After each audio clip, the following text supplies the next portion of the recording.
So I realised I never actually told you yet about my action roguelike game called NovaJet. Hello, I'm Chris Jarvis at Acrylic Pixel, that's the name of my indie game studio, and I wanted to tell you about my action roguelike game called NovaJet.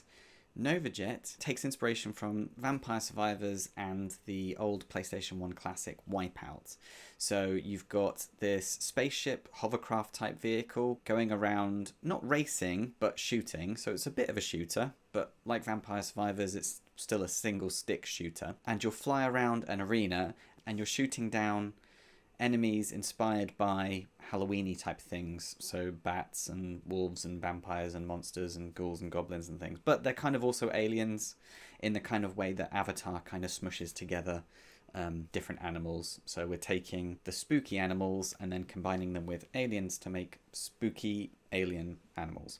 Anyway, so what you'll be doing is you'll be flying around, shooting your weapons on your spaceship hovercraft, upgrading them, collecting gems, shooting the alien baddies. There'll be boss fights and waves of bats that you've got to dodge to keep movement happening. Yeah, it's going to be a rollicking good laugh. Lots of cool 90s pumping music, similar to the Wipeout series. So, you know, we're talking like 90s house music for proper nostalgia vibes.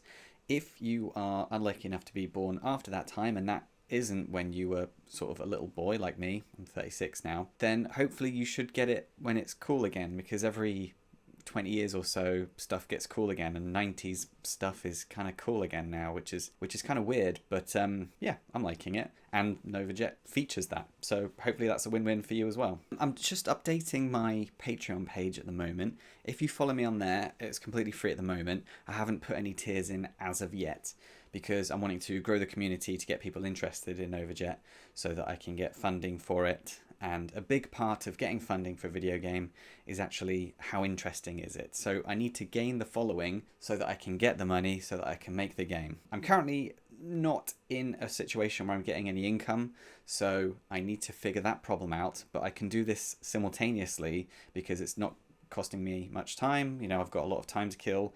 Today's a Monday, so the new game jobs haven't come out, and all the jobs locally that I'm also applying for, they've not come out yet. I need to wait for the new jobs to appear on the job sites. So if you go to Patreon, search for Acrylic Pixel, you should be able to find me, and then if you give me a follow, that would be great.